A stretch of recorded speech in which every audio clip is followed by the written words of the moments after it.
Everyone, मैं हूं Zeba, chemistry faculty of motion education and your mentor और दोस्त। तो आज मैं आपका स्वागत करती हूं मोशन के इस प्लेटफॉर्म पर। तो जैसा कि आप जानते हैं कि लास्ट वीडियो में यानी कि प्रीवियस वीडियो में मैंने आपको क्लास 8 के स्टूडेंट्स के लिए ओलंपियाड्स के क्वेश्चंस करवाए थे और बहुत सारे क्वेश्चंस हमने सॉल्व किए थे। आपको बहुत मज़ा भी आया होगा क्वेश्चंस को सॉल्व करने में एंड आपने वीडियो को पॉज करके सॉल्व भी किया होगा खुद से। आपके लिए मैं आज फिर से एक नया सेशन लेकर के आई हूँ। आज हम क्या करने वाले हैं बच्चों, आज हम NSO, NSTSC और IOS के क्वेश्चंस करेंगे, यानी कि हम तीनों ओलंपियाड्स को टारगेट करेंगे, तीनों ओलंपियाड्स के क्वेश्चंस सॉल्व करेंगे और देखते हैं कि कौन कौन से क्वेश्चंस आज इस वीडियो में हम करते हैं। वीडियो फटाफट से स्टार्ट कर लेते हैं। ये मैं आपको बता देती हूँ कि आज मैं आपको कौन सा चैप्टर करवाने वाली हूँ, तो चलो देखते हैं। आज हम करेंगे कंबशन एंड फ्लेम। ये हमारा सेकंड लेक्चर है और आज मैं आपको कंबशन एंड फ्लेम के क्वेश्चंस करवाने वाली हूँ। बिना देरी के कॉपी पेन लेकर रेडी रहिए। जो मैं की पॉइंट्स आपको बताऊंगी वो आपको नोट डाउन करना है। आपने अपने स्कूल्स में या जहाँ भी आप पढ़ते हैं वहाँ पे आपने कंबशन एंड फ्लेम अपने फैकल्टीज से, अपने टीचर्स से पढ़ा होगा, डेफिनेटली पढ़ा होगा और आपने उसमें बहुत कुछ सीखा होगा। सबसे पहले आपने कंबशन एंड फ्लेम में क्या सीखा? कंबशन एंड फ्लेम में सबसे पहला जो टॉपिक आता है वो कंबशन आता है, यानी कि आप किसी फ्यूल को जब ऑक्सीजन के प्रेजेंस में बर्न करते हैं बेटा, तो उससे आपको कुछ प्रोडक्ट्स मिलते हैं और साथ में बहुत सारी हीट, लाइट प्रोड्यूस होती है और हो सकता है कि साउंड भी प्रोड्यूस वहाँ पे हो रहा हो। ठीक है, ऐसे ही पढ़ा था आपने। तो अब फ्यूल कोई भी हो सकता है, जैसे कि आप कोल ले सकते हो। अगर आप कोल का कंबशन करते हो, जैसे कि यहाँ पे आप इमेज में देख पा रहे हो कि यहाँ पे कोल का कंबशन हो रहा है। कोल के कंबशन में आप क्या सीखते हो कि कोल में प्रेजेंट होता है कार्बन, राइट? कोल में क्या प्रेजेंट होता है बच्चों? कार्बन प्रेजेंट होता है और कार्बन को जब आप ऑक्सीजन के प्रेजेंस में बर्न करते हैं तो आपको एक मेन प्रोडक्ट मिलता है जो कि है carbon dioxide gas, right? CO2 gas आपको मिलती है, बहुत सारी हीट प्रोड्यूस होती है जिसकी वजह से आपका जो फूड है वो कुक हो जाता है, या फिर आप जो फर्नेस आपने ली है वो हीट हो जाती है। ठीक है, हो सकता है ना कि आप इसका यूज़ अपने घर पे कर रहे हो तो खाना बनाने के लिए कर रहे हो, या फिर हो सकता है कि कोल का यूज़ इंडस्ट्रीज़ में किया जा रहा हो। दोनों ही जगह किया जा सकता है, बिल्कुल किया जा सकता है। ठीक है, तो ये तो हो गई कोल की बात, कंबशन की बात, है ना। अब फिर आपने नेक्स्ट टॉपिक क्या पढ़ा होगा बच्चों? कंबशन के टाइप्स पढ़े होंगे, जिसमें आपने पढ़ा होगा rapid combustion, slow combustion, spontaneous combustion and आपने पढ़ा होगा एक्सप्लोसिव कंबशन। रैपिड कंबशन तो नाम से ही आप समझ गए होंगे कि रैपिड कंबशन मतलब फटाफट होने वाला कंबशन होता है, यानी कि ऐसा कंबशन जिसमें ज़रा सी भी देर ना लगे। अब ऐसा कौन सा एग्जाम्पल हो सकता है? जैसे कि जब आप पेपर को बर्न करते हो तो वो कितनी क्विकली बर्न हो जाता है, तो पेपर का जो कंबशन है वो क्या है? एक रैपिड कंबशन का एग्जाम्पल है। ठीक है, सेकेंड है स्लो कंबशन। स्लो कंबशन बहुत धीरे धीरे होता है, जैसे कि हमारा जो रेस्पिरेशन का प्रोसेस है वो भी क्या है? एक कंबशन है, क्योंकि हमारी बॉडी के अंदर जो ग्लूकोज प्रेजेंट होता है वो ऑक्सीजन के साथ बाइंड होता है और फिर उसका कंबशन होता है और CO2 और H2O प्रोड्यूस होता है, साथ में हीट भी प्रोड्यूस होती है, लेकिन ये प्रोसेस स्लो होता है, इसलिए ये स्लो कंबशन का एग्जाम्पल है। अगर मैं बात करूँ स्पॉन्टेनियस कंबशन की, तो स्पॉन्टेनियस कंबशन में एक ऐसा सब्सटेंस होता है जो कि अपने आप फायर कैच कर लेता है, यानी कि अगर उसको वो टेम्परेचर मिल जाए, उसको इग्निशन टेम्परेचर मिल जाए, तो वो अपने इग्निशन टेम्परेचर पे अपने आप ही आग पकड़ लेता है और खुद से जलना स्टार्ट कर देता है। अब फटाफट से मुझे कमेंट करो कि ऐसा कौन सा एग्जाम्पल है जो कि आप स्पॉन्टेनियस कंबशन में पढ़ते हो। सोचो थोड़ा सा। आई थिंक आपने सोच लिया होगा, वीडियो को पॉज करके आपने सोचा होगा, और नहीं भी सोचा है तो कोई बात नहीं, मैं आपको बता देती हूँ। स्पॉन्टेनियस कंबशन का एक बहुत अच्छा एग्जाम्पल है विच इज़ फॉस्फोरस। फॉस्फोरस एक क्या है? Non metal. फॉस्फोरस क्या है बच्चों? नॉन मेटल है और रिएक्टिव नॉन मेटल है। ठीक है, वाइट फॉस्फोरस इसका एग्जाम्पल हो जाएगा। एंड लास्ट जो हमारा कंबशन है वो है एक्सप्लोजिव कंबशन, जिसमें ब्लास्ट हो सकता है ना, जैसे आप क्रैकर्स को बर्न करते हो तो वो एक्सप्लोजिव कंबशन का एग्जाम्पल है। ठीक है, फिर उसके बाद आपने फ्लेम के बारे में पढ़ा है। फ्लेम में आपने क्या सीखा, या फिर आपने किसी भी फ्यूल को बर्न करने के लिए कंडीशंस क्या सीखी। आपने 3 कंडीशंस ज़रूर सीखी होंगी। किसी भी फ्यूल को जलाने के लिए हमें मिनिमम 3 कंडीशंस की रिक्वायरमेंट होती है। सबसे पहले तो वो फ्यूल होना चाहिए जिसको हमें जलाना है, वो फॉसिल फ्यूल या वो फ्यूल होना चाहिए जिसको हमें बर्न करना है। ऑब्वियस सी बात है, कोई चीज़ तो हमें चाहिए जलाने के लिए, है ना, अगर हम कंबशन करना चाहते हैं तो। सेकेंड थिंग ये होती है कि उस कंबशन को प्रोसीड करने के लिए हमें एक ऑक्सीडाइज़र की रिक्वायरमेंट होती है, और वो ऑक्सीडाइज़र कौन होता है, एयर में प्रेजेंट ऑक्सीजन गैस। यानी कि फ्यूल चाहिए, ऑक्सीजन गैस चाहिए, और साथ ही साथ हमें उसको इग्नाइट करना पड़ेगा, हीट करना पड़ेगा। अगर वो फॉस्फोरस है तो वो तो अपने इग्निशन टेम्परेचर पे खुद ही बर्न हो जाएगा, लेकिन अगर वो फॉस्फोरस नहीं है तो फिर आपको उसको उसके इग्निशन टेम्परेचर तक पहुंचाना पड़ेगा, तब वो बर्न होगा, यानी कि आपको उसको जलाना पड़ेगा। ठीक है, तो हमें उसको हीट भी करना पड़ेगा। ठीक है, तो यानी कि 3 चीज़ें क्या क्या इंपॉर्टेंट हो गई, पहली तो फ्यूल, दूसरी ऑक्सीजन, और तीसरी क्या है बच्चों, तीसरी है इग्निशन टेम्परेचर, जिसको आप काइंडलिंग टेम्परेचर भी कहते हैं। ठीक है, ये पढ़ने के बाद आपने पढ़ा होगा फ्लेम, और फ्लेम पर सबसे ज़्यादा क्वेश्चंस बनते हैं ओलंपियाड्स में। ये मोस्ट इम्पॉर्टेंट टॉपिक है आपका इस पर्टिकुलर चैप्टर से। सो बिना देरी के वीडियो स्टार्ट कर लेते हैं, देखते हैं फर्स्ट क्वेश्चन क्या है। तो फर्स्ट क्वेश्चन ये रहा आपके सामने, असर्शन एंड रीज़न का क्वेश्चन है। असर्शन रीज़न के क्वेश्चंस बहुत ज़्यादा इंपॉर्टेंट होते हैं, और अब तो सब यूज टू हो चुके हैं इससे कि असर्शन और रीज़न का क्वेश्चन कैसे सॉल्व किया जाता है। आपने प्रीवियस क्लासेस में भी शायद पढ़े होंगे इस तरीके के क्वेश्चंस। सो असर्शन यहाँ पे क्या कहता है कि in case of oil fire, यानी कि ऑयल से लगने वाली जो आग है उसके केस में, टू एक्सटिंग्विश द फायर, जब हमें फायर को क्या करना है, एक्सटिंग्विश करना है, यानी कि ऐसी आग जो कि ऑयल की वजह से लगी है उसको हम एक्सटिंग्विश करना चाहते हैं, बुझाना चाहते हैं।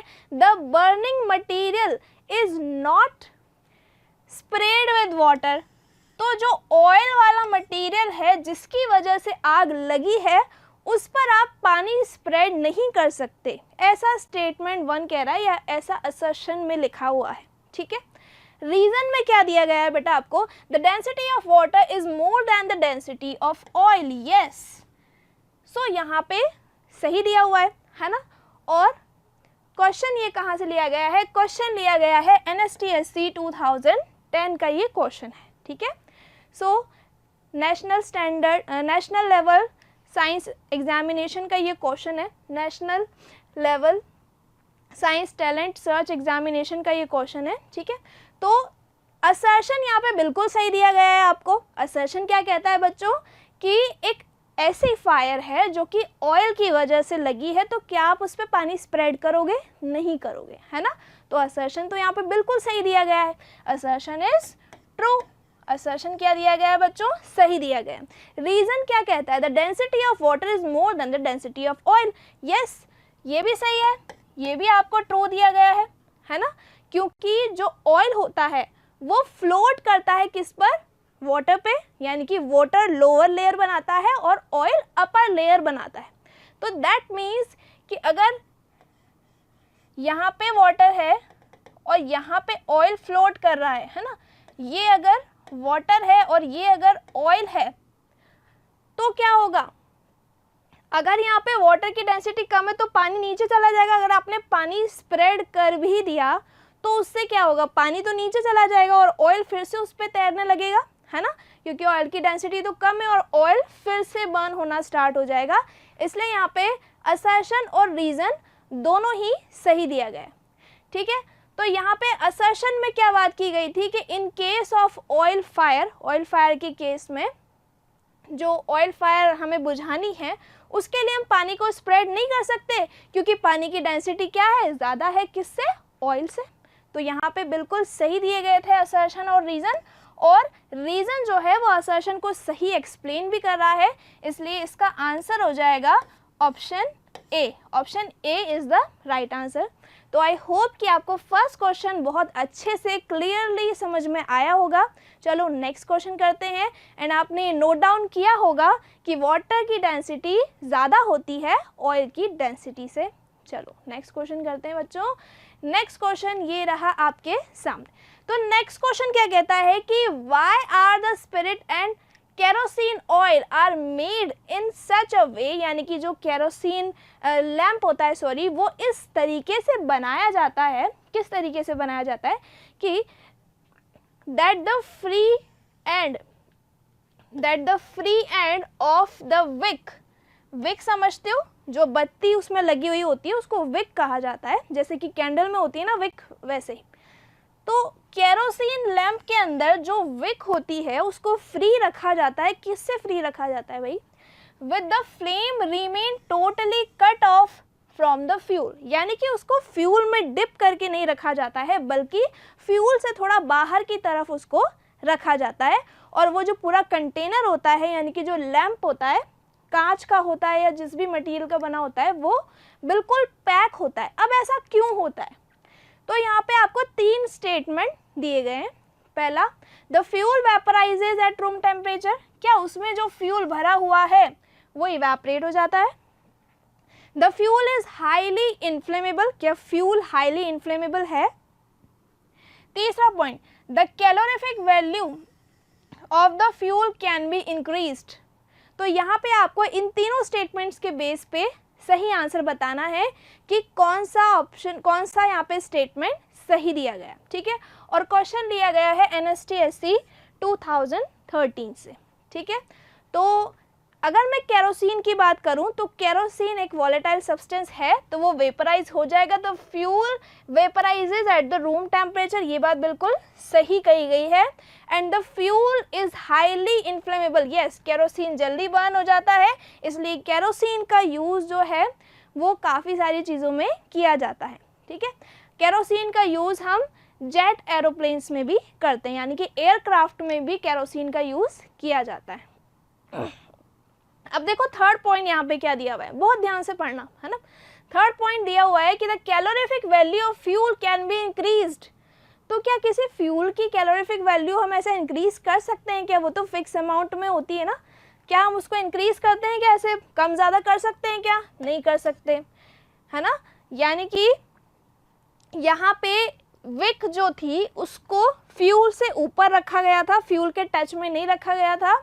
और जो कंटेनर होता है, यानी कि जो लैंप होता है, वो बिल्कुल क्लोज्ड होता है। क्यों होता है क्लोज्ड? ताकि जो फ्यूल है वो वेपराइज ना हो, वो उसके अंदर ही रहे, क्योंकि जो केरोसिन है वो वेपराइज होता है, वॉलेटाइल सब्सटेंस है और हाईली इन्फ्लेमेबल है। दैट मीन्स फर्स्ट और सेकंड स्टेटमेंट सही है। तो करेक्ट आंसर क्या होना चाहिए बच्चों? ऑप्शन ए बिल्कुल करेक्ट होना चाहिए, ओनली 1 एंड 2। तो ऑप्शन ए यहाँ पे करेक्ट आंसर है। चलो आगे बढ़ जाते हैं, नेक्स्ट क्वेश्चन करते हैं, क्वेश्चन नंबर 3। तो आई होप आपको दोनों क्वेश्चन बहुत अच्छे से समझ में आए होंगे और अपनी एनर्जी को बनाए रखना है, अच्छे से क्वेश्चंस करने हैं। बहुत सारे क्वेश्चंस आज मैं आपको करवाने वाली हूँ। सो नेक्स्ट क्वेश्चन देखो क्या कहता है, a goldsmith uses outermost part of the flame. Goldsmith पता है क्या होता है? सुनार होता है, ठीक है। तो जो सुनार होता है वो फ्लेम के आउटर मोस्ट पार्ट का यूज करता है, ठीक है, for melting the gold, gold को पिघलाने के लिए। Why do they use the outer most zone of the flame. तो जो गोल्ड स्मिथ है वो आउटर मोस्ट जोन का ही यूज क्यों कर रहा है? वो मिडल का भी तो यूज कर सकता था ना, मिडल जोन भी तो होता है फ्लेम में, है ना, उसका भी यूज कर सकता था। वो आउटर जोन का ही यूज क्यों कर रहा है भाई? तो यहाँ पे आपको ऑप्शंस दिए गए हैं। It produces yellow colour in the flame, तो क्या आउटर पार्ट येलो कलर देता है आपको? इट इज ब्लू, ये ब्लू कलर का होता है, which is the hottest part of the flame, जो कि फ्लेम का हॉटेस्ट पार्ट है। या फिर इट अंडरगोज पार्शियल कंबशन, उस जो आउटर वाला जो पार्ट होता है उसमें पार्शियल कंबशन होता है। या फिर हम कहें कि it Burns down the temperature of gold, ये गोल्ड के टेम्परेचर पे बर्न होता है। तो ये जो क्वेश्चन है ये NSTSC 2011 में आया हुआ क्वेश्चन है। सो सबसे पहले जब हम कैंडल ड्रॉ करते हैं तो सबसे पहले हम वैक्स वाला पार्ट ड्रॉ करते हैं लाइक दिस, ठीक है। तो ये वैक्स में इस तरीके से वैक्स मेल्ट होता है, तो ये वैक्स कैंडल है। क्या है बच्चों? ये वैक्स कैंडल, राइट। अब यहाँ पे छोटी सी होती है विक, इसको कहते हैं विक, और विक के ऊपर क्या होती है बेटा? फ्लेम होती है। कैसे होती है? लाइक दिस, ये है फ्लेम। क्या है ये? Flame, okay. अब यहाँ पे बात की गई है आउटर मोस्ट जोन की, है ना। आउटर मोस्ट जोन कहाँ पे है? यहाँ पे। ये वाला जो पार्ट है ये आउटर मोस्ट है और ये वाला जो पार्ट है ये लोअर पार्ट है। अब आप क्या नोटिस कर रहे हो कि जो आउटर मोस्ट जोन है और जो लोअर वाला पार्ट है, यहाँ पे ऑक्सीजन सप्लाई बहुत ज़्यादा है ना। तो यहाँ पे हम क्या लिखेंगे? इनफ O2, यानी कि ऑक्सीजन कैसी है यहाँ पे? इनफ है। इसका मतलब यहाँ पे क्या हो रहा है बच्चों? कंप्लीट कंबशन हो रहा है। यानी कि ये वाला जो पार्ट है आपका, ये वाला कैंडल का जो पार्ट है ये क्या है बेटा? आउटर मोस्ट जोन है, ठीक है। कैसा जोन है? आउटर मोस्ट जोन है, ठीक है। और इसका कलर भी कैसा है? ब्लू कलर है। और ब्लू कलर आपको तब मिलता है जब कंप्लीट कंबशन होता है, ठीक है। क्या हो रहा है यहाँ पे? कंप्लीट कंबशन, ठीक है। तो आई होप कि आपको अब यहाँ पे ये सारी चीज़ें एक्सप्लेन करने से क्लियर हो गया होगा कि हाँ, जो गोल्ड स्मिथ होता है वो फ्लेम के आउटर पार्ट का यूज़ इसीलिए करता है क्योंकि जो आउटर पार्ट होता है बेटा वो क्या होता है? हॉटेस्ट पार्ट होता है। कैसा पार्ट होता है ये? हॉटेस्ट पार्ट होता है ना। तो ये इसी के लिए लिखा गया है सब कुछ, है ना। आउटर पार्ट के लिए ही मैंने ये सारी चीज़ें यहाँ पे राइट डाउन की हैं, ओके। सो जो ये ब्लू वाला पार्ट है ये आउटर पार्ट है। आउटर पार्ट हॉटेस्ट होता है। हॉटेस्ट क्यों होता है? क्योंकि यहाँ पे कंप्लीट कंबशन होता है। कंप्लीट कंबशन क्यों होता है? क्योंकि यहाँ पे इनफ ऑक्सीजन होती है फ्यूल को बर्न करने के लिए, ओके। सो यहाँ पे आपके अकॉर्डिंग क्या आंसर होना चाहिए? I think B option is correct. Yes, B option यहाँ पे बिल्कुल करेक्ट है। इट इज़ ब्लू, ये ब्लू कलर का पार्ट होता है which is the hottest part, which is the hottest part in the flame, okay। so यहाँ पे आपका करेक्ट आंसर है ऑप्शन बी। चलो आगे बढ़े, नेक्स्ट क्वेश्चन करें। बहुत अच्छा क्वेश्चन था, आपको पता होना चाहिए फ्लेम के जोन्स के बारे में। एंड यहाँ पे आप जो येलो वाला पार्ट देख रहे हैं ये मिडल जोन होता है। उसके बाद जो यहाँ पे नीचे लोअर पार्ट होता है यहाँ पे डार्क जोन होता है, यहाँ पे कंबशन नहीं होता। और जो सबसे नीचे वाला जो पार्ट होता है ये वाला लोअर वाला पार्ट, यहाँ पे आपको फिर से ब्लू फ्लेम मिलती है क्योंकि यहाँ पे भी ऑक्सीजन की सप्लाई प्रॉपर हो रही होती है और जो वैक्स वेपर है वो बर्न होती है, ठीक है। चलो आगे बढ़ते हैं। यानी कि कैंडल फ्लेम के टोटल 4 जोन्स होते हैं। अब अगेन ये कैंडल फ्लेम का ही क्वेश्चन है। कैंडल फ्लेम अभी मैंने आपको बना के दिखाया है।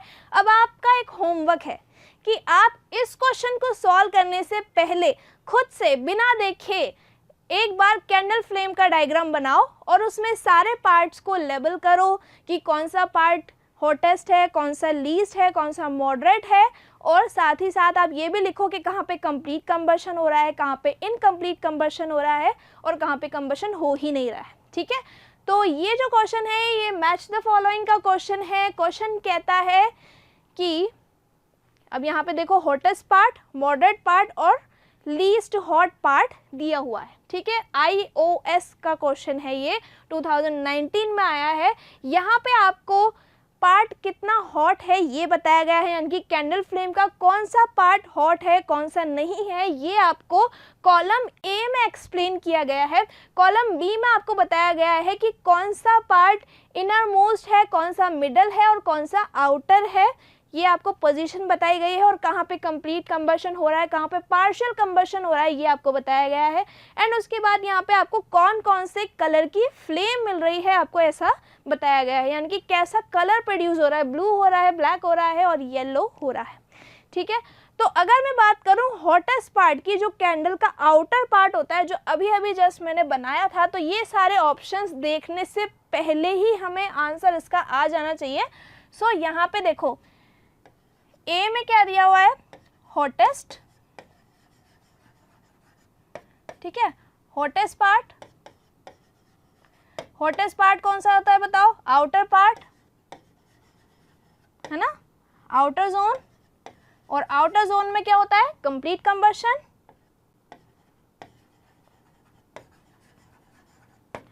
कंप्लीट कंबशन होता है और कंप्लीट कंबशन होने पर कैसा कलर मिलता है, ब्लू। Very good. चलो अब सेकंड पे आओ, मॉडरेट हॉट। बी में क्या दिया हुआ है आपको, मॉडरेट हॉट। मॉडरेट हॉट में कैसा कंबशन होता है, देखो मॉडरेट हॉट में कैसा कंबशन होगा बताओ, मिडल जोन है ना, मॉडरेट वाला पार्ट कौन सा होता है, मिडल जोन। और पार्शियल कंबशन यहाँ पे हो रहा है, कैसे कंबशन हो रहा है, पार्शियल कंबशन। और पार्शियल कंबशन होगा तो अनबर्न कार्बन प्रोड्यूस होगा, दैट मीन्स यहाँ पे आपको येलो फ्लेम मिलेगी, right. And last one is least hot, जो कि सी वाला पार्ट है। लीस्ट हॉट में कैसा होगा, लीस्ट हॉट होगा इनर मोस्ट जोन। ठीक है, तो इनर जोन होगा लीस्ट वाला, जहां पे क्या होगा, नो कंबशन, कोई कंबशन नहीं होगा। और कैसी फ्लेम मिलेगी आपको, कैसा पार्ट मिलेगा, ब्लैक सब्सटेंस मिलेगा, ब्लैक पार्ट मिलेगा। ठीक है, अनबर्न कार्बन, या फिर आप कह सकते हो कि वहां पे कंबशन ही नहीं हो रहा। ठीक है, तो देखो ए में आ जाएगा थर्ड और उसके साथ एक्स, तो ए में आ जाएगा थर्ड और उसके साथ एक्स आ जाएगा। ठीक है, बी में आएगा सेकंड और जेड। ठीक है, तो बी में आएगा सेकंड और जेड, ये लिखा है हमने। ठीक है, सी में आएगा फर्स्ट और वाई, तो सी में आएगा फर्स्ट और वाई। ठीक है, यही हमने लिखा है, दैट मीन्स करेक्ट आंसर क्या है, option D. Option D is the right answer. चलो नेक्स्ट क्वेश्चन करें। आई होप आपको इस क्वेश्चन को करने में मजा आया होगा, क्योंकि इससे पहले मैंने आपको कैंडल फ्लेम का डायग्राम बहुत अच्छे से एक्सप्लेन किया है। चलो आगे बढ़ते हैं, नेक्स्ट क्वेश्चन देखते हैं। नेक्स्ट क्वेश्चन क्या कहता है कि यहाँ पे देखो एक डायग्राम दिया गया है जिसमें आपको एक लैंप बना के दिया गया है। और ये जो क्वेश्चन है ये NSTSC 2013 का क्वेश्चन है। क्वेश्चन क्या कहता है कि look at the given figure, यहाँ पे इस फिगर को ध्यान से देखो। ये जो विक है ये ओपन है, यानी कि यहाँ पे जो फ्लेम है ये बर्न हो रही है और ये ओपन है। विक बर्न हो रही है, यहाँ पे फ्लेम बन रही है, ये ओपन है। यहाँ पे क्या हो रहा है, क्लोज कर दिया इसको, इसके ऊपर कैप लगा दिया, तो ऑब्वियसली ऑक्सीजन कट ऑफ हो गई, तो ये बर्न नहीं हो पाएगा। तो ये क्वेश्चन तो बिना पढ़े भी आप सॉल्व कर सकते थे, यानी कि क्विकली एक ही नज़र में आप इसको सॉल्व करेंगे। फ्रॉम द गिवन फिगर, यहाँ पे जो डायग्राम दिया गया है, इट ऑब्जर्व दैट द, यहाँ पे आपको बताया गया है कि यहाँ पे जो फ्लेम बन रही है वो बंद हो जाएगी, ऑफ हो जाएगी, है ना।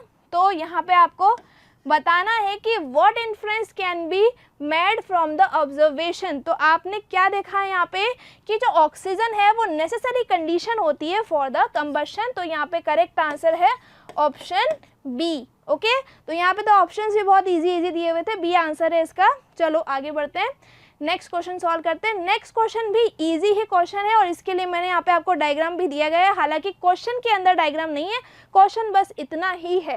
ठीक है, क्वेश्चन क्या कहता है कि what is the hottest part of the candle flame. मुझे फटाफट से बताओ कि कैंडल फ्लेम का हॉटेस्ट पार्ट कौन सा था। मैं इस पर ऑलरेडी 2 क्वेश्चन करा चुकी हूँ आपको, और कैंडल फ्लेम डेफिनेटली आता है बेटा, बहुत इंपॉर्टेंट है। ठीक है, तो यहाँ पे आउटर मोस्ट जोन आपने क्लिक किया होगा, C option is the right answer. देखो यहाँ पे जो हॉटेस्ट पार्ट है ये वाला है ना, ये कौन सा है, जो ब्लू वाला पार्ट होता है, दिस वन। ठीक है, यहाँ पे जो ब्लू पार्ट होता है ये हॉटेस्ट होता है। देखो ये वाला जो पार्ट है ये हॉटेस्ट है, जिसको हम बोल रहे हैं आउटर जोन, या फिर इसमें हम कह रहे हैं कि ब्लू फ्लेम मिल रही है और कंप्लीट कंबशन हो रहा है। चलो आगे बढ़ते हैं, तो यहाँ पे आपका आंसर हो जाएगा सी। नेक्स्ट क्वेश्चन करते हैं। ये क्वेश्चन बहुत ही इजी था, आपने इजीली कर लिया होगा। नेक्स्ट क्वेश्चन फिर से असर्शन रीजन का क्वेश्चन है। क्वेश्चन क्या कहता है कि fuel oil is burn, fuel oil is better than oil, coal sorry, fuel oil क्या है, is better than coal, coal के कंपैरिजन में फ्यूल ऑयल बेटर होता है। ऑब्वियसली होता है, क्यों होता है ये आपको बताना है। ठीक है, for use in industries, industries में कोल को यूज करने की बजाय अगर हम फ्यूल ऑयल को यूज करते हैं तो वो बेटर ऑप्शन होता है हमारे लिए। ठीक है, रीजन क्या कहता है कि it has the high calorific value. यहाँ पे बताया गया है कि जो कैलोरीफिक वैल्यू होती है फ्यूल ऑयल की वो ज़्यादा होती है, सही बात है ना, एंड किसके कंपैरिजन में ज़्यादा होती है, कोल के कंपैरिजन में ज़्यादा होती है, and does not leave any smoke. और जब भी आप किसी भी ऐसे फ्यूल को बर्न करते हो जिसकी कैलोरीफिक वैल्यू ज़्यादा है, जैसे अगर आप हाइड्रोजन को बर्न कर रहे हो तो उसकी कैलोरीफिक वैल्यू ज़्यादा है, तो उससे आपको स्मोक नहीं मिलेगा, और स्मोक नहीं मिलेगा तो अनबर्न्ड कार्बन नहीं मिलेगा, पॉल्यूटेंट्स नहीं मिलेंगे, और साथ में ऐश भी नहीं मिलेगी। तो अगर आप किसी फ्यूल ऑयल को बर्न कर रहे हो तो आपको स्मोक नहीं मिलेगा, यानी कि स्मोक अगर मिलेगा भी तो बहुत कम, ना के बराबर मिलेगा, और ऐश भी आपको नहीं मिलेगी। तो यहाँ पे दोनों ही असर्शन और रीज़न सही दिए गए हैं, और रीज़न भी असर्शन को सही एक्सप्लेन कर रहा है, क्योंकि फ्यूल ऑयल कोल से बेटर इसीलिए ही है क्योंकि उसका कैलोरीफिक वैल्यू ज़्यादा है, और कैलोरीफिक वैल्यू आपको पता है किलो जूल पर किलोग्राम में लिखा जाता है। सो यहाँ पे करेक्ट आंसर है option A, both assertion and reason are true, and reason is the correct explanation of assertion. So A is the right answer. Next question solve करें। I hope आपको ये बहुत अच्छे से समझ में आया होगा। नेक्स्ट क्वेश्चन करते हैं। नेक्स्ट क्वेश्चन क्या कहता है कि figure below show the wick. अब यहाँ पे बिल्कुल वैसा ही क्वेश्चन है, इससे पहले भी हम विक वाला क्वेश्चन कर चुके हैं, लेकिन इसको आपको ध्यान से करना है क्योंकि थोड़ा सा आपको माइंडसेट यहाँ पे रखना है। ठीक है, इंपॉर्टेंट क्वेश्चन है, करते हैं। यहाँ पे जो विक है उसके बारे में आपको बताया गया है कि 3 तरीके की विक आपको यहाँ पे डायग्राम में दी गई है। एक स्पिरिट लैम्प के लिए दी गई है, आप इसको कैरोसिन लैम्प भी कह सकते हो। तो यहाँ पे फ्यूल इसके अंदर है और विक यहाँ पे बाहर निकली हुई है और फ्लेम बाहर की तरफ है। ठीक है, जबकि जो वेजिटेबल ऑयल है या वेजिटेबल लैम्प है इसके अंदर यहाँ पे फ्यूल को भरा गया है और विक यहाँ पे प्रेजेंट है। ठीक है, और जो वैक्स कैंडल है इसमें सारा वैक्स पिघल पिघल के नीचे की तरफ मूव कर रहा है और जो फ्लेम है वो ऊपर की तरफ है, क्योंकि यहाँ पे ग्रेविटी प्रेजेंट है। अगर ग्रेविटी प्रेजेंट नहीं होती तो फ्लेम कैसी बनती, राउंड शेप में बनती, है ना, क्लियर, सर्कल शेप में बनती, राउंड शेप में बनती, अगर वहाँ पे ग्रेविटी नहीं होती, ज़ीरो ग्रेविटी होती तो, क्योंकि वहाँ पे जो भी प्रोडक्ट्स बनते वो सब ऐसे दूर जाते इसलिए। ठीक है, तो यहाँ पे बताना है आपको कि identify the reason in each case. Her case में आपको यहाँ पे रीज़न आइडेंटिफाई करना है फॉर प्लेसिंग विक डिफरेंटली, यानी कि इन अलग अलग लैम्प्स के लिए या कैंडल वैक्स कैंडल के लिए यहाँ पे अलग अलग विक्स की पोजीशन क्यों रखी गई है, अलग अलग विक्स क्यों शो हो रही है, सारी विक यानी कि सारी फ्लेम्स एक तरीके से क्यों नहीं जल रही हैं। सो यहाँ पे आपको क्या क्या बताया गया है। स्पिरिट लैम्प के लिए आपको बताया गया है कि फ्यूल इज़ हाईली इन्फ्लेमेबल। यहाँ पे फ्यूल हाईली इन्फ्लेमेबल है, हाँ बिल्कुल है। तो फ्यूल हाईली इन्फ्लेमेबल आपको कहाँ कहाँ पे दिया हुआ है, देखो एक तो यहाँ पे ए ऑप्शन में दिया हुआ है और सी ऑप्शन में दिया हुआ है। A option and C option में आपको फ्यूल हाईली इन्फ्लेमेबल दिया हुआ है, दैट मीन्स आपका आंसर ए या सी में से एक हो सकता है। ठीक है, तो बी और डी तो ऐसे ही एलिमिनेट हो जाएगा। ठीक है, तो यहाँ पे आपको एलिमिनेशन मेथड लगाना पड़ेगा, थोड़ा सा ध्यान से करो इसको। ठीक, अब देखो यहाँ पे क्या कह रहा है, जो वेजिटेबल ऑयल है है ना, टू वेपराइज ऑयल, ऑयल को वेपराइज करने के लिए विक को इस तरीके से लेफ्ट साइड पे या राइट साइड पे आप लगा सकते हो। तो यहाँ पे करेक्ट आंसर मुझे ये लग रहा है टू वेपराइज ऑयल, ठीक है। और क्या ऑप्शंस दिए हुए हैं यहाँ पे, टू फ्रीज ऑयल, क्या हम फ्रीज करेंगे यहाँ पे ऑयल को? नहीं, ऑयल को फ्रीज तो हम बिल्कुल नहीं करेंगे। और बी और डी तो हमारा वैसे ही गलत था बेटा। और हाईली इन्फ्लेमेबल तो ये नहीं है, वेजिटेबल हाईली इन्फ्लेमेबल है क्या? नहीं है। जो केरोसिन होता है या जो स्पिरिट होती है वो हाईली इन्फ्लेमेबल होती। कैंडल की अगर मैं बात करूं तो कैंडल में क्या हो रहा है, to melt the wax below, candle की फ्लेम को या विक को ऊपर की तरफ क्यों लगाया गया है?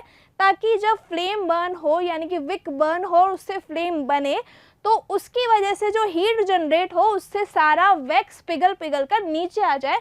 तो यानी कि ये बिल्कुल सही दिया गया है, यानी कि ये भी गलत है। तो यहाँ पे करेक्ट आंसर हो जाएगा आपका option A. Option A is the right answer. I hope आपने क्वेश्चन बहुत अच्छे से किया होगा। मानती हूँ कि थोड़ा सा लेंदी है, आपको देखने में ऐसा लग रहा है कि थोड़ा हार्ड क्वेश्चन होगा, बट एक्चुअल में अगर आपको फ्लेम वाला पार्ट अच्छे से क्लियर है तो आप डेफिनेटली इजीली इसको कर पाएंगे, ठीक है। और क्वेश्चन ये 2010 NSTSC का क्वेश्चन था। चलो नेक्स्ट क्वेश्चन करते हैं, ये भी इजी सा क्वेश्चन है। What kind of combustion is undergone by ignition of a cracker? Cracker जब बर्न करते हो बेटा तो कैसे टाइप का कंबशन होता है? अब यहाँ पे टाइप ऑफ कंबशन से क्वेश्चन लिया गया है, NSTSC 2012 का ये क्वेश्चन है। और आपको डिफरेंट कंबशंस यहाँ पे दिए गए हैं। पहला है एक्सप्लोजिव कंबशन, दूसरा है स्पॉन्टेनियस कंबशन, तीसरा है रैपिड कंबशन और चौथा है स्लो कंबशन। तो क्या क्रैकर धीरे धीरे जलते हैं? नहीं, डी ऑप्शन तो बिल्कुल सो यहाँ पे डी ऑप्शन जो है वो तो बिल्कुल ही गलत है। क्या बहुत जल्दी जल जाते हैं? बहुत जल्दी जल जाएंगे या फिर अपने आप आग पकड़ लेंगे? अपने आप तो आग नहीं पकड़ता है ना। देखो, जब आप फटाके लेकर आते हो, क्रैकर्स लेकर आते हो मार्केट से, तो क्या वो अपने आप ही जल जाते हैं? क्या वो अपने आप ही अपने इग्निशन पॉइंट तक पहुंच जाते हैं? नहीं पहुंचते हैं। तो स्पॉन्टेनियस कंबशन भी यहाँ पे एलिमिनेट हो गया। तो अब मेरे पास दो कंबशन बचे हैं, पहला है एक्सप्लोजिव कंबशन और दूसरा है रैपिड कंबशन। तो जब भी आप एक्सप्लोजिव कंबशन की बात करते हो तो आपको क्या क्या चीज़ें ध्यान में रखनी चाहिए, बताओ फटाफट से रिकॉल करो कि जब भी हम एक्सप्लोजिव कंबशन करते हैं तो क्या क्या होता है। एक्सप्लोजिव कंबशन होने पर हमें उसको उसके इग्निशन टेम्परेचर तक पहुंचाना पड़ता है, यानी कि हमें क्या करना पड़ता है, उसको उसके इग्निशन टेम्परेचर तक लाना पड़ता है। और क्या होता है, तो जब भी इग्निशन टेम्परेचर तक हम उसको पहुंचाते हैं और जो भी आपका सब्सटेंस है, क्रैकर है, वो बर्न होना स्टार्ट होता है, तो वो क्या प्रोड्यूस करता है? तो एक्सप्लोजिव कंबशन तब होगा जब हमें इग्नाइट उसको करना पड़ेगा। क्रैकर इग्नाइट, है ना, इग्नाइट क्रैकर, इग्नाइट करना पड़ेगा क्रैकर को। दूसरी चीज क्या होगी बेटा? Produce heat, light and sound also. ठीक है, हीट, लाइट और साउंड भी साथ में प्रोड्यूस होगा। ठीक है, तो साउंड क्या रैपिड कंबशन में आपको मिलता है? रैपिड कंबशन में जल्दी से बर्न हो जाता है लेकिन साउंड नहीं मिलता। साउंड आपको मिलता है एक्सप्लोजिव कंबशन में, क्योंकि उसमें वहाँ पे ब्लास्ट हो जाता है या फिर वो बर्स्ट हो जाता है। एक पॉइंट आप यहाँ पे और मेंशन कर सकते हो कि आप यहाँ पे ये भी लिख सकते हो अंडरगोज केमिकल रिएक्शन होती है एंड बर्स्ट, है ना, केमिकल रिएक्शन होती है और बर्स्ट हो जाता है। बर्स्ट क्या होगा? ऑब्वियसली जो भी मटेरियल आपने यहाँ पे लिया है वो बर्स्ट हो जाएगा, क्रैकर जो है वो फूट जाएगा। ठीक है बेटा, तो यहाँ पे ये तीनों कंडीशंस आपको ध्यान रखनी है। पहली, आपको क्रैकर को इग्नाइट करना पड़ेगा। यहाँ पे दूसरी, आप ये याद रख लो कि वहाँ पे केमिकल रिएक्शन स्टार्ट हो जाएगी। जैसे ही आप इग्नाइट करोगे तो वो बर्स्ट हो जाएगा और साथ ही साथ हमें क्या मिलेगा? हीट, लाइट और साउंड मिलेगा। ठीक है, तो ये वाला पॉइंट आप 3 कर लो, है ना, और ये वाला पॉइंट कर लो आप 2। ठीक है बेटा, क्लियर। तो यहाँ पे करेक्ट आंसर है आपका स्पॉन्टेनियस एक्सप्लोसिव कंबशन आपका करेक्ट है, A option is the right answer. चलो नेक्स्ट क्वेश्चन करते हैं फटाफट से। नेक्स्ट क्वेश्चन यहाँ पे बहुत अच्छा क्वेश्चन है, यहाँ पे आपको डायग्राम दिया गया है, आपको डायग्राम को बहुत अच्छे से ऑब्जर्व करना है। NSO 2014 का क्वेश्चन है और यहाँ पे आपको एक पेपर पेन दिया गया है, स्टैंड दिया गया है और बर्नर दिया गया है। अब पेपर पेन के अंदर यहाँ पे क्या भर दिया, H2O यानी कि वाटर को फिलअप कर दिया और यहाँ पे हम बर्नर की हेल्प से इसको बर्न कर रहे हैं। तो क्या होगा, डज पेपर पेन बर्न, जो पेपर पेन है क्या वो बर्न हो जाएगा? फर्स्ट वाले फिगर में तो बर्न हो जाएगा क्योंकि उसमें हमने पानी नहीं भरा, तो वहाँ पे तो क्या होगा, बर्न हो जाएगा। तो यहाँ पे आएगा यस, बर्न हो जाएगा, ठीक है। Is ignition temperature of paper reach, क्या वो उसके इग्निशन टेम्परेचर तक पहुँच पाएगा? नहीं पहुँच पाएगा, नो, ठीक है, नहीं पहुँच पाएगा। चलो आगे देखते हैं क्योंकि आपने उसमें पानी भरा था, ठीक है। तो यहाँ पे साक्षी ने परफॉर्म किया था एक्सपेरिमेंट, 2 एक्सपेरिमेंटल सेटअप परफॉर्म किए थे। Find out the correct observation, अब आपको उसमें से करेक्ट ऑब्जर्वेशन फाइंड आउट करनी थी एंड द रीज़न, आपको रीज़न बताना था कि उसके पीछे का क्या रीज़न है। तो यहाँ पे आपको ऑप्शंस दिए गए हैं। Paper has a high ignition temperature, क्या पेपर का इग्निशन टेम्परेचर ज़्यादा होता है क्या? नहीं, वाटर से, तो यहाँ पे ये गलत है, ठीक है। फिर उसके बाद है कि इग्निशन टेम्परेचर ज़्यादा होता तो वो देर से जलता, लेकिन फर्स्ट वाले डायग्राम में तो जल गया था ना, है ना तो उसका इग्निशन टेम्परेचर कम था, ठीक है। फायर प्रूफ पेपर था क्या? नहीं, फायर प्रूफ पेपर तो नहीं था, जलेगा तो सही फर्स्ट वाले में, सेकंड वाले में भी जल सकता था अगर आपने पानी नहीं भरा होता तो, लेकिन आपने सेकंड वाले में पानी भर दिया इसीलिए नहीं जल रहा है वो, ये रीज़न नहीं है कि वो फायर प्रूफ पेपर लिया है, ठीक है। Next, paper is non inflammable, क्या वो बिना जलने वाला पेपर था? ऐसा भी बिल्कुल नहीं है। तो यहाँ पे करेक्ट आंसर क्या हो जाएगा, option D is the right answer. तो यहाँ पे बताया गया है कि सेकंड बिल्कुल सही है क्योंकि heat supply to the paper, जो पेपर पेन को हीट सप्लाई की गई थी वो सारी ट्रांसफ़र हो गई टू द वाटर को ट्रांसफ़र हो गई और उससे वो पानी गर्म होने लग गया, ठीक है, बाय कंडक्शन से। And so the ignition temperature of paper is not reach into the figure 2। तो यहाँ पे करेक्ट आंसर है ऑप्शन डी, ओके। चलो आगे बढ़ते हैं, ये NSO का क्वेश्चन था। नेक्स्ट देखते हैं।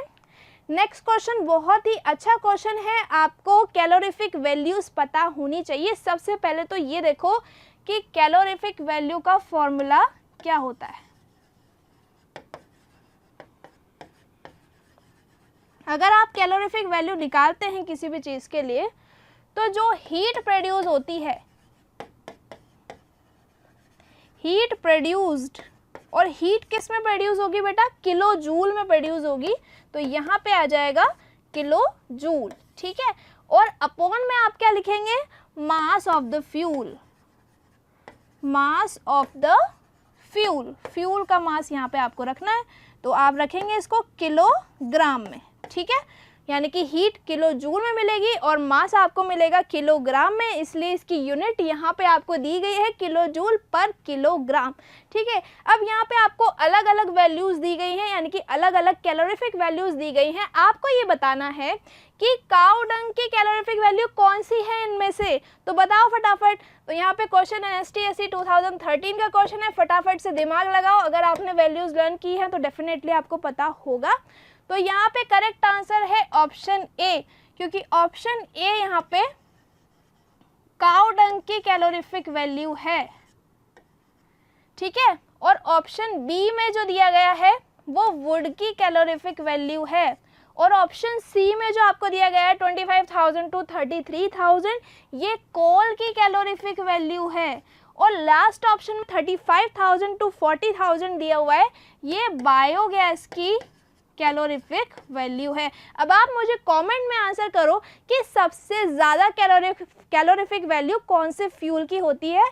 तो फटाफट से कमेंट में आंसर करो कि किसकी कैलोरीफिक वैल्यू सबसे ज़्यादा है और उसको ट्रांसपोर्ट करना मुश्किल क्यों है, ठीक है, चलो नेक्स्ट क्वेश्चन करते हैं। क्वेश्चन नंबर 12 ये रहा आपके सामने। क्वेश्चन 12 क्या कहता है कि रीड द गिवन स्टेटमेंट। यहाँ पे आपको 2 स्टेटमेंट दिए गए हैं, दोनों स्टेटमेंट का आपको बहुत क्लियरली अच्छे से पढ़ना है। क्वेश्चन NSO 2014 का क्वेश्चन है। पी स्टेटमेंट क्या कहता है? पी स्टेटमेंट कहता है कि I am the most common fire extinguisher, मैं एक बहुत ही कॉमन फायर एक्सटिंग्विशर हूँ, but not suitable for oil, लेकिन ऑयल के लिए सूटेबल नहीं हूँ, पेट्रोल और इलेक्ट्रिकल फायर्स के लिए मैं सूटेबल नहीं हूँ, but I am heavier than oil. अब ये लाइन पढ़ते ही तो आपका माइंड सेट हो जाना चाहिए, क्योंकि इससे पहले भी मैंने आपको एक क्वेश्चन कराया है कि वाटर की डेंसिटी ज़्यादा होती है ऑयल से। सो यहाँ पे करेक्ट आंसर है पी का H2O, और H2O आपको B और D में दिया हुआ है। दैट मीन्स कि A और C तो ऐसे ही एलिमिनेट हो गया बेटा, एलिमिनेशन मेथड लगाओ यहाँ पे, ठीक है। और ये इलेक्ट्रिसिटी भी कंडक्ट करता है, वाटर इलेक्ट्रिसिटी कंडक्ट करता है डेफिनेटली, क्योंकि उसमें आयंस होते हैं प्लस और माइनस, ठीक है, Q मिनरल्स होते हैं मतलब उसमें, ठीक है। तो I am an excellent fire extinguisher, ये बहुत ही अच्छा एक्सेलेंट फायर एक्सटिंग्विशर है जो कि मोस्ट सूटेबल है for oil, petrol and electrical fires, okay. And I also form a blanket around the fire. ये लाइन पढ़ते ही आपके माइंड में क्लिक हो जाना चाहिए कि जो CO2 होता है वो एज अ ब्लैंकेट वर्क करता है, जहाँ पे भी जो आग लग रही होती है उसको कवर कर लेता है और ऑक्सीजन की सप्लाई को कट ऑफ कर देता है। तो यहाँ पे देखो, यहाँ पे तो कार्बन मोनोऑक्साइड दिया हुआ था तो ये तो गलत है, और यहाँ पे CO2 दिया हुआ है तो ये सही है, इसलिए यहाँ पे करेक्ट आंसर हो जाएगा ऑप्शन डी, ओके। बहुत अच्छा क्वेश्चन था, नोट डाउन ध्यान से कर लेना, स्किप मत करना इस क्वेश्चन को। चलो आगे बढ़ते हैं, नेक्स्ट क्वेश्चन करते हैं। Question number 13। क्वेश्चन नंबर 13 क्या कहता है कि जो रेणुका है उसने यहाँ पे एक्सपेरिमेंटल सेटअप किया है, यानी कि उसने एक्सपेरिमेंट किया है। तो रेणुका एक साइंस टीचर है जिन्होंने यहाँ पे क्या किया है, एक एक्टिविटी की है, activity to prove that the air is necessary for combustion. और ये एक्टिविटी रेणुका मैम कर क्यों रही हैं, वो ये बताना चाहती हैं कि भाई ऑक्सीजन बहुत ज़्यादा नेसेसरी है, अगर आप ऑक्सीजन सप्लाई नहीं करेंगे तो किसी भी सब्सटेंस का कंबशन होना पॉसिबल नहीं है, क्योंकि आपने ऑक्सीडाइजर नहीं दिया है तो कंबशन का प्रोसेस प्रोसीड नहीं होगा, ठीक है। अब यहाँ पे आपको फर्स्ट, सेकंड, थर्ड दिया हुआ है, अब आपको यहाँ पे केयरफुली बताना है। देखो जो फर्स्ट वाला डायग्राम है ना मेरे प्यारे बच्चों, उसमें आप क्या नोटिस कर रहे हो कि यहाँ पे थोड़ी स्पेस बन रही है। देखो यहाँ पे कैंडल को एक ऐसी जगह प्लेस किया गया है जहाँ पे देखो ये ऐसे कार्डबोर्ड के पीसेस लगाए गए हैं, और जो एयर है वो यहाँ पे नीचे से जा रही है ना, यानी कि ऑक्सीजन सप्लाई यहाँ पे प्रॉपरली मिल रही है। दैट मीन्स कि ये वाली जो फ्लेम है वो जलती रहेगी, और अगर जलती रहेगी बच्चों तो फिर क्या आना चाहिए यहाँ पे, the flame finally went of, नहीं, फ्लेम तो जलती रहेगी, है ना। कैंडल बर्न फ्रीली, क्या कैंडल बर्न होगा freely? Yes, candle burn freely. तो ये मेरे पास जो है बी और सी ऑप्शन में दिया हुआ था बेटा, तो ए और डी तो ऐसे ही एलिमिनेट हो गया, है ना। अब देखो नेक्स्ट क्या कहता है कि यहाँ पे जो फ्लेम दी गई है वो थोड़ी देर बाद क्या होगी, फ्लिकर होगी और बुझ जाएगी। तो ऐसा कहाँ पे दिया हुआ है, flame flickered and produce smoke, ऐसा यहाँ पे दिया हुआ है, ठीक है, सी ऑप्शन में। नेक्स्ट अब देखो यहाँ पे जो फ्लेम होगी उसके ऊपर यहाँ पे कार्डबोर्ड रख दिया और ऑक्सीजन की सप्लाई कट ऑफ हो गई, तो यहाँ पे तो फ्लेम फाइनली वेंट ऑफ हो जाएगी, यानी कि बुझ जाएगी। तो यहाँ पे करेक्ट आंसर क्या हो जाएगा, option C is the right answer. I hope आपने इस क्वेश्चन को बहुत ध्यान से पढ़ा होगा और ध्यान से किया होगा। चलो तो ये NSO 2014 का क्वेश्चन था, आगे बढ़ जाते हैं, नेक्स्ट क्वेश्चन करते हैं।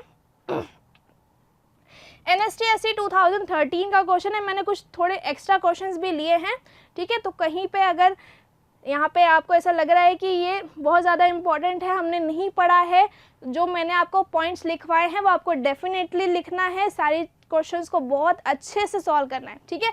तो यहाँ पे आगे बढ़ जाते हैं, what are the characteristics of ideal fuel. अब आइडियल फ्यूल के कैरेक्टरिस्टिक्स आपको पता होना चाहिए। आइडियल फ्यूल सबसे बेस्ट क्वालिटी फ्यूल होता है, बहुत अच्छा फ्यूल होता है जो कि कम कॉस्ट में भी मिल जाए, इजीली अवेलेबल हो जाए, और उसका जो कैलोरीफिक वैल्यू है वो क्या होना चाहिए, हाई होना चाहिए, इग्निशन टेम्परेचर लो होना चाहिए। इतना अच्छा फ्यूल क्या आपको मिल पाएगा? वैसे ऐसे होता तो नहीं है इतना अच्छा फ्यूल, लेकिन कभी कभी जब ऑप्शंस में आ जाता है तो हम एलपीजी और सीएनजी को आइडियल फ्यूल मान लेते हैं, ठीक है। तो यहाँ पे फर्स्ट और सेकंड कंडीशन तो बिल्कुल सही है, लेकिन थर्ड कंडीशन में वो कह रहा है कि residue that do not pollute the environment, जो रेसिड्यू बनेगा वो एनवायरनमेंट को पॉल्यूट नहीं करेगा, तो यानी कि ये भी सही है, ठीक है ना। तो जो रेसिड्यू बनना चाहिए वो एनवायरनमेंट को पॉल्यूट भी नहीं करना चाहिए, वही फ्यूल आइडियल फ्यूल कहलाएगा। तो यहाँ पे तीनों पॉइंट मुझे सही लग रहे हैं, तीनों पॉइंट यहाँ पे सही हैं, तो यहाँ पे डी ऑप्शन करेक्ट हो जाएगा। D option is the right answer.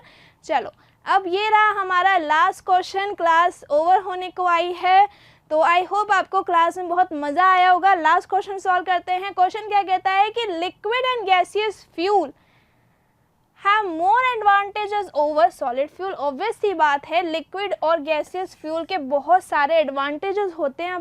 Points पढ़ लेते हैं हम।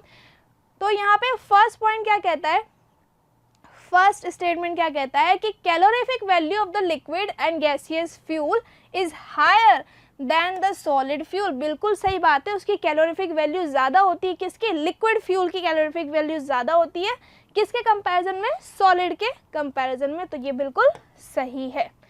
तो आपने अभी अभी जो मैंने कैलोरीफिक वैल्यू वाला क्वेश्चन कराया था उसमें भी देखा होगा कि जो सॉलिड फ्यूल था वो कोल था, कोल की कैलोरीफिक वैल्यू कम थी। किससे? बायोगैस से। बायोगैस क्या है? गैसियस फ्यूल है। गैसियस फ्यूल की कैलोरीफिक वैल्यू कितनी थी?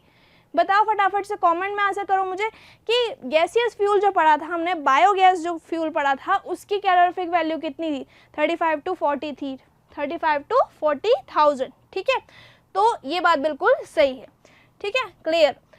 Second statement, gaseous fuel and liquid fuel have higher ignition temperature. नहीं, उसका इग्निशन टेम्परेचर लो होता है बच्चों, हाई नहीं होता है ना।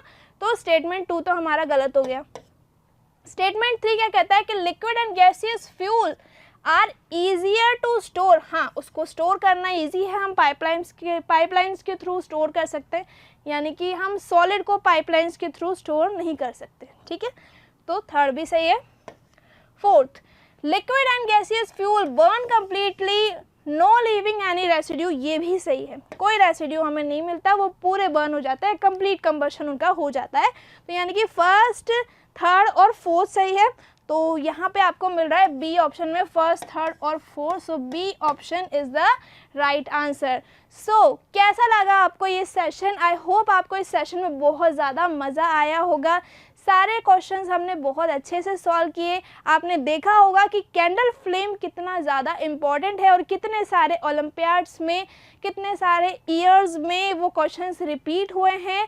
तो आपको मोस्ट इम्पॉर्टेंट क्या पढ़ना है? टाइप्स ऑफ कंबशन पढ़ना है और फ्लेम के जो टाइप्स हैं उस पर, यानी कि फ्लेम का जो पूरा डायग्राम है उसको बहुत अच्छे से कवर करना है, पढ़ना है। Okay, so thank you so much for watching this video. इसी तरीके से मैं आपके लिए और भी सेशंस लेकर आऊँगी। मुझे पता है कि जो ओलंपियाड्स है उसकी डेट नज़दीक आ रही है, तो आप लोग प्रिपरेशन करते रहिए। All the best, thank you.